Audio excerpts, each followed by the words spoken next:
하고 계시죠? 네. 뭐 공부할 마음 안 난다고?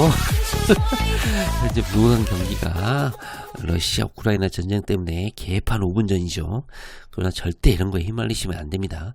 전쟁은 끝나기 마련입니다. 자, 오늘은요, 짧게 원희룡 국토부 장관이 일주일 전에 기자간담회를 통해서 9월이 가기 전에 재건축과 관련한 정부 개선안을 발표하겠다, 이렇게 예고를 했었는데요.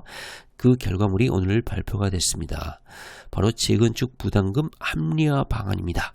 기존에 약간은 좀 비현실적인 이런 제도들에 대해서 개선을 하고 구간 조정, 면제 조정, 면제율 조정, 그 다음에 실거주자에 대한 인센티브, 혜택, 이런 것을 조정한 것 같습니다. 이미 3, 4일 전에 이 재건축 부담금과 관련한 계산 방법이라든가 기초적인 내용은 이미 공부를 했으니까 한번 링크를 걸어 놓을 테니까 한번 보시기 바랍니다. 자, 오늘은요, 어떤 개선 내용인지 뭐 간단한 거니까 신속하게 1분 동안 한번 살펴보도록 하겠습니다. 자, 일단은요, 재건축 부담금 계산은 그야말로 재건축을 통해서 이루어지는 시세 차익, 여기에다가 세금을 부과하겠다는 거예요. 실질적으로 수도권이나 서울 같은 경우는 새 아파트에 대한 열망, 갈망이 엄청나게 크기 때문에 새 아파트가 들어서게 되면 분양가가 엄청나게 높습니다. 그렇기 때문에 여기에다가 세금을 부과하겠다는 것인데, 그런데 애쓰고 노심초사 수년에 걸쳐서 재건축을 했는데 조합원들에게 들어가야 될 이 재건축 시세 차익들이 전부 다 세금으로 뜯기니까 썩은 아파트들이 제대로 개발도 안 되고 재건축도 활발하게 이루어지지 않는다는 것이죠. 만약에 정부가 바뀌지 않았다면 기존의 이 비현실적인 제도가 계속 유지가 되었을 텐데, 그나마 정부가 교체되다 보니까 이렇게 그나마 합리적인, 만족스럽지는 않지만 그나마 개선이 된 것 같습니다. 자, 여기를 보시면 일단은 준공이 될 거 아닙니까? 그 준공시 가격에서 처음 추진위를 설립했을 때, 그 다음에 인플레이션에 따라서 이 재건축을 추진하는 기간 동안 정상적으로 오르는 그 집값 상승분, 그 다음에 투자 비용이 있을 거 아니에요? 뭐 용역을 주거나, 그다음에 설계비를 주거나, 시공사에 주는 비용들, 이런 거 다 빼고 순수한 시세 차익, 여기에다가 부과율 10%에서 50%까지 세금을 부과한다는 것이 바로 재건축 부담금입니다. 그런데 이 재건축 부담금이 거의 10년 이상이 걸린 오래된 제도예요. 그런데 실질적으로 위헌소송이다 하면서 실질적으로 유예를 거듭하다가 부과가 되지는 않고 있었거든요. 근데 이제 본격적으로 부과가 되고 헌법재판소에서도 하판이 났기 때문에 이제 부과 단계에 들어섰기 때문에 빨리 조정을 해야 할 필요성이 있었습니다.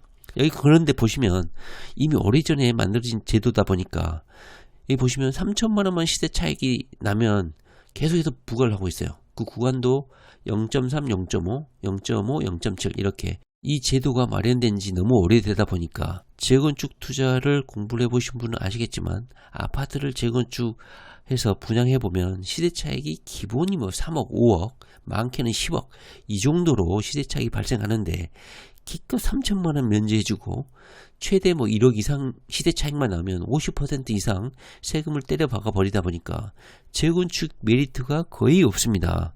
이것을 지금 개선하겠다는 겁니다. 그런데 개선안을 한번 보시면 최소 1억은 먹어라. 재건축 조합원들이 1억 이상 오른 시세 차익은 1억 정도는 먹어도 좋다. 대신 1억 이상 오른 1억부터 1억 7천, 1억 7천에서 2억 4천, 이게 7천만 원으로 기존의 2천만 원 구간 간격이었잖아요.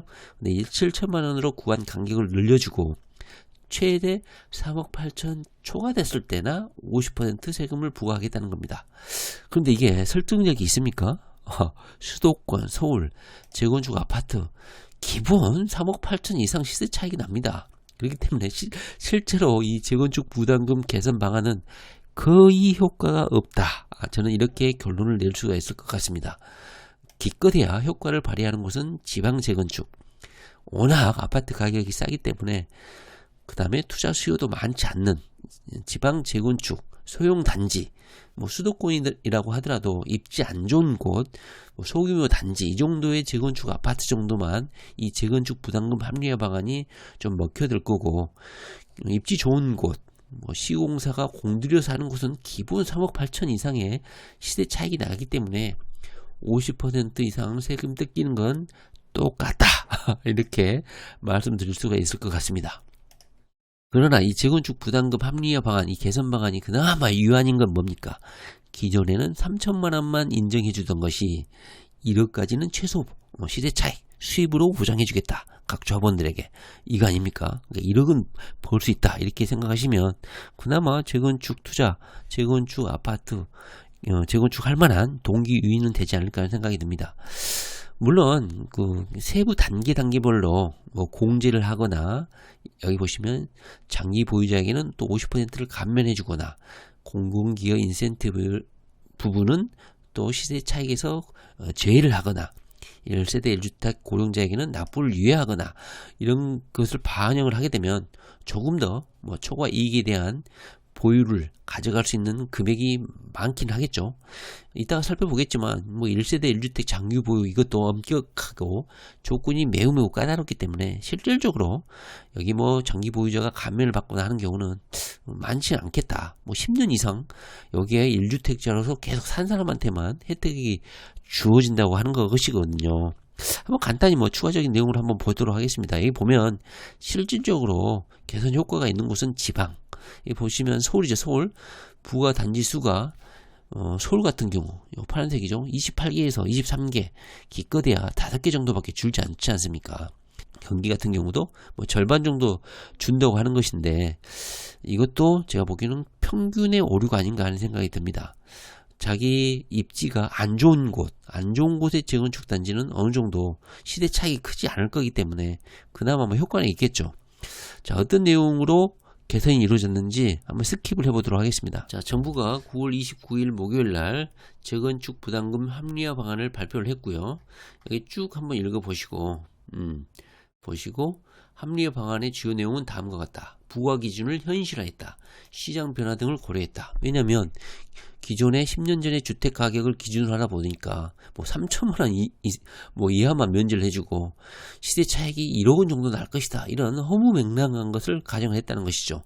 지금 10년 이상 지나고 난 이후에는 엄청나게 부동산 가격이 올랐고 재건축을 실제로 하다 보면 시세 차익이 어마어마하죠. 그것을 현실화했다는 겁니다. 부과율 결정 기준되는 부과 구간을 기존에 2천만 원에서 7천만 원 단위로 구간을 확대했다. 그리고 50%를 부과하는 부과 상한선도 3억 8천만 원 시세 차익이 있을 경우로 예정을 했다. 그러나 아까 말씀드렸듯이 수도권 서울 같은 경우는 시세 차익이 기본 5억이죠. 기본 5억. 그다음에 부과 개시 시점을 기존의 추진위 구성 단계에서부터 이것을 조합 설립 단계로 바꿨다. 추진위 구성 승인 단계에서 조합 설립 인가 시점으로 시세 차익 시점, 계산 시점을 바꿨다는 겁니다. 그러나 실질적으로 이 재건축에 대해서 관심을 가지신 분은 아시겠지만 추진위 구성됐다고 해서 아파트 가격이 급등하지는 않죠. 왜냐하면 대부분 추진위 같은 경우는 정비사업자들이 주축이 돼서 하는 거기 때문에 이것이 될지 안 될지 긴가민가 하거든요. 본격적으로 아파트 가격이 영향을 받는 것은 재건축 조합이 설립됐다. 이것이 현수막 걸리고 이럴 경우에 가격이 움직이죠. 그래서 추진위 구성에서부터 조합 설립까지 이 간격에서 이루어지는 시세 차익을 빼주겠다는 것인데 크게 이게 효과가 있고 이것 인정해 준 이점이 있는 것인지는 잘 모르겠습니다. 그러나 이것도 개선 방안이라고 하는 것이니까. 그 다음에 공공기업 감면 인센티브라고 해가지고 영종률을 올릴 경우에 공공임대, 공공분양 이런 것을 하지 않습니까? 근데 기존에는 이런 공공임대, 공공분양 물량까지도 재건축 시세 상승분으로 인정을 했는데 이것을 면제를 해주겠다는 겁니다. 부담금 산정 시 초과 이익에서 제외한다. 당연히 총 시세 상승분에서 제외되니까 이익이 많이 늘어나겠죠. 그 다음에 중요한 게 바로 이건데요. 실수요자를 배려해서 1억 공제에다가 그 다음에 추가적으로 면제를 해주겠다는 거예요. 원희룡이가 가장 강조하는 부분이 이 부분이었던 것 같습니다. 자, 현재는 주택 보유 기간이나 구입 목적 등에 관계없이 일률적으로 10%에서 50%까지 일률적으로 부담금을 부과하고 있잖아요. 근데 이것은 실수요자의 주거 안정을 저해할 수 있다. 그래서 여기 보시면 이제 여기서부터 되게 엄격합니다. 자, 1세대 1주택자로서 해당 주택을 여기 보시면 준공 시점부터 역산하여 6년 이상 보유한 경우에 부담금을 10% 감면하고 10년 이상은 최대 50%, 100%도 아니네요. 준공 시점에 1세대 1주택자여야 하고 보유기간은 1세대 1주택자라서 해당 주택을 보유한 기간만 포함한다. 그러니까 6년 이상 보유한 경우에 10% 감면을 해주는데 10% 감면을 받고자 하는 사람도 6년 동안은 1세대 1주택자여야 한다 이거예요. 만약에 최대 50%까지 감면을 받고 싶은 이 10년 이상 거주자 같은 경우도 10년 이상 기간 동안 1세대 1주택자야지만이 최대 50%까지 감면을 받는다는 거예요. 자, 이 조건을 만족하기는 상당히 원주민이 아닌 이상은 만족하기가 상당히 쉽지 않을 것이다. 이런 생각이 듭니다. 특히 뭐 투자자 입장에서는 거의 이 조건을 만족시키기가 어렵지 않을까 하는 생각이 듭니다.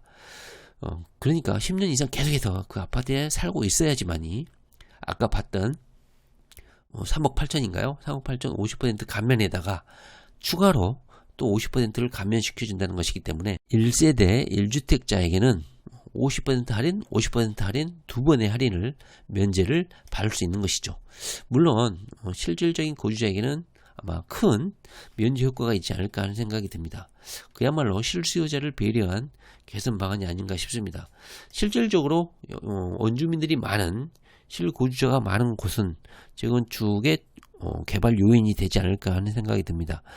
이 면제율을 각각 조합원별로 산정을 해야 되기 때문에 재건축 조합에서는 엑셀 파일을 가동해 가지고 각 조합원별로 실질적으로 등급을 높아 가지고 1세대 1주택자였는지 몇 년 동안 거주했는지 이것도 따져봐야 되는 상당히 복잡한 문제가 되지 않을까 하는 생각이 듭니다.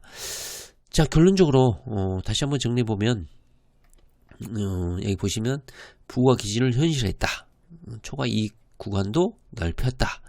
부가 개시 시점을 추진위에서 조합 설립 단계로 늦춰가지고 이 추진위에서 조합 설립 단계까지의 이 기간 동안 오른 가격은 빼줬다.